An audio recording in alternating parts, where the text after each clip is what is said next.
Thank you, French, but shalom, greetings to you all. I hope you're all well. I'm still getting feedback from the meditation and requests for it, so if you do want a copy, please do let me know. Now, special greetings go out to my good friends Monty and Anna. It was wonderful seeing you both. Special spirits bringing light and love to the world. And I have to say, I've been to countless concerts over the years, but the other night, I was treated to one of the best concerts I have ever had the pleasure of being to. All I can possibly compare it to would be sitting in the throne room of God, listening to the heavenly choir. Thank you once again for taking me away on the wings of song. Friends, Numbers is ending. We're now camped on the Jordan, ready to enter the promised land. The wanderings are over for them. Maybe not for now, for us. The wilderness generation is dead. And with their death, the end of man's personal, daily relationship with God. And as so often happens, things get wrapped up. Moses says the people need a shepherd. He says they need to find a successor who has the Spirit of God. Ruach Elohim, something we should still look for in a leader. And Joshua is chosen as Moses' successor. And the symbol of the shepherd now comes full circle, from the shepherd at the burning bush to the man who has shepherded a people into a nation. And there will be more shepherds mentioned in further biblical writings. Now, an interesting question regarding inheritances is raised. And it is settled. Or is it? It certainly brought the issue of women's rights to the forefront of society.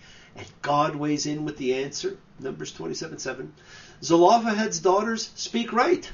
You shall give them a possession for a legacy among their father's brothers, and you shall pass their father's legacy to them. Okay, this seems simple enough. Equal rights. So what the hell happened? And why is the fight still going on? Now, in its desire to wrap things up, this Parsha also provides a quick overview of Sabbath offerings, monthly offerings, offerings at Passover, offerings at the Festival of Weeks, offerings at the Festival of Trumpets, also known as Rosh Hashanah, offerings on the Day of Atonement, and offerings at the Festival of Booths. Everything you want to know about offerings, summed up in a couple of paragraphs. And there is another census. These are the reckonings of the Israelites, 600, 1,730. Surprisingly, almost the exact same numbers from the census that began the journey. Friends, the book of Numbers is a series of rebellions framed by a census at the beginning and a census at the end. Now, the first census really didn't matter. Everyone died. It was really more for military purposes. This census is different. It would determine the land holdings. And given the Jubilee laws, that could very well be forever. Now, in many ways, this last real story in Numbers could be a parsha about anger, vengeance, about status and rights, about relationships, about the things we do, about men and women. And it is all of these. What can I do? What can I be? When I'm with you, I want to stay there. If I'm true, I'll never leave. And if I do, I know the way there. Now, I don't disagree with much that's written in the Torah necessarily, but I may change the translation of certain words, point out symbols, suggest some other interpretations or possibilities for you to consider. But remember, this book was not always like this. And many centuries after its writing, you can see that attempts were made to break the Parshas into a story-type flow, often with a true beginning and ending. This is one of the few I truly disagree with. We meet the main character and read about his action before the last Parsha ends. And then this one opens with his reward. Friends, this is Pinchas, the grandson of Aaron. Now, Pinchas, the son of Eleazar, Aaron's son, killed a man and a woman, and he is then rewarded for it with perpetual high priesthood. Numbers 25:8. Vayabo achar Yisrael el hakuba, vayidkor et shenechem et ish Yisrael ve'et chai isha el kolbata. Pinchas, son of Eleazar, son of Aaron the priest, saw, and he rose from the midst of the community and took a spear in his hand. And he came after the man of Israel into the alcove and stabbed the two of them. Friends, this is the red tent tale of the Torah. Now, what is the red tent? Well, in the modern world, it's a type of movement that stems from Anita Diamond's 1997 novel about Dinah, the daughter of Jacob. And it has developed as a woman's sexuality empowerment movement, which is great. A book that gave voice to one of the silent women of the Bible has spawned red tent clubs and organizations and tours and you name it. It is there for women to celebrate women and the singular journey women are on. And as with most things biblical, it has a basis in historic reality. You see, you have to understand the irony of biblical Hebrew and its unique blend of meanings and interpretations. The Hebrew kubah, in the first line I read, is actually unique to this text. And as we have seen, unique words in the Bible are fascinating, simply fascinating, but leave much to be determined. And this word kubah has been linked with the Arabic kubah, which is a small tent of red leather used for cultic purposes or alternately for conjugal purposes. Now, Rashi understood the term kubah to be a tent, and the kubah is known in the pre-Islamic Near East as a tent to house sacred objects. And like the biblical tabernacle, it was made of red leather. So the connection makes sense. Also, since this episode begins precisely at the entrance to the tabernacle, that is the tent of meeting, it certainly appears that the kubah here refers to the inside of the tabernacle, except the contention that the term refers to the tabernacle and hence is about a violation of the Israelite sanctum is iffy because the tabernacle, Mishkan, is nowhere else referred to as kubah. Right? That's where having one word show up in only one place causes difficulty. If you're looking for answers, you will not find them without interpretation.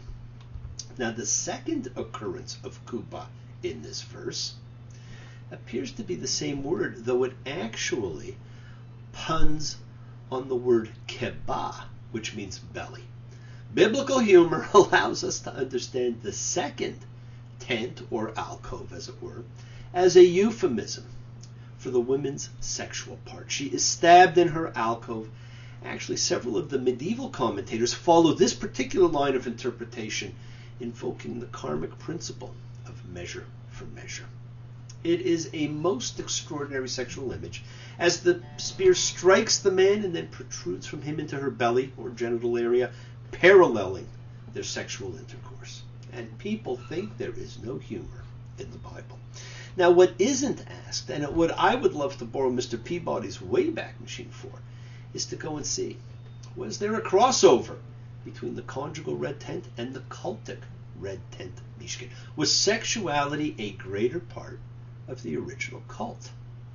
Now, interestingly enough, the Dead Sea Scrolls Bible, which is actually the oldest known Bible, but is certainly one most people would never have seen or read, barely mentions this and leaves out the priestly reward completely. And the reward is a significant part of the story in the Bible we read. You see, God says, He zealously acted for my zeal, and it shall be for him and for his seed after him a covenant of perpetual priesthood in recompense for his acting zealously for his God and atoning for the Israelites.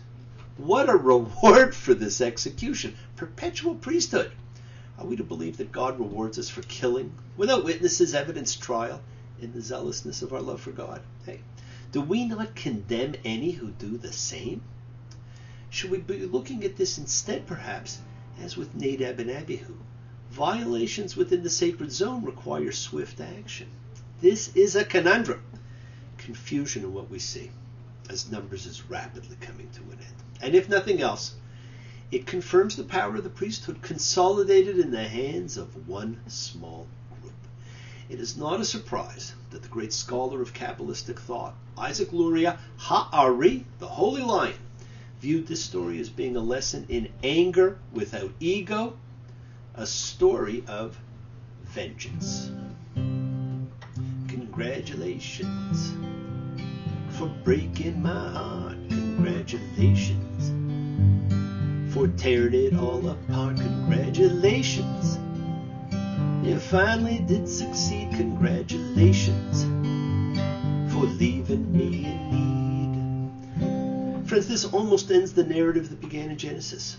Yes, there is one more reading, but it focuses on certain rules and laws, those relating to oaths and vows.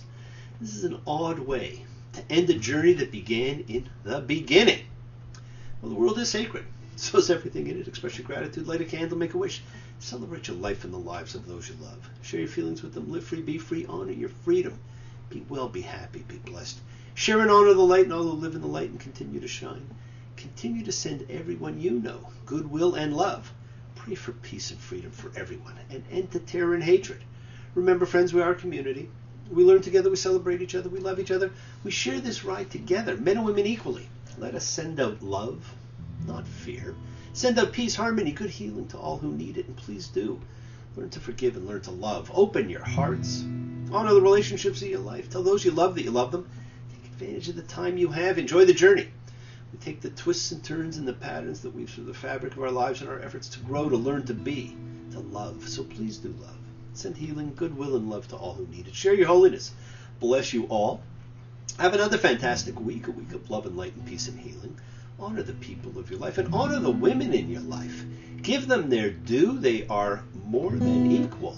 Woman is the slave to the slaves. Yeah. Think about it. Do not stop your journey. Do not stop moving towards your promised land. It is in sight. It is right there waiting for you.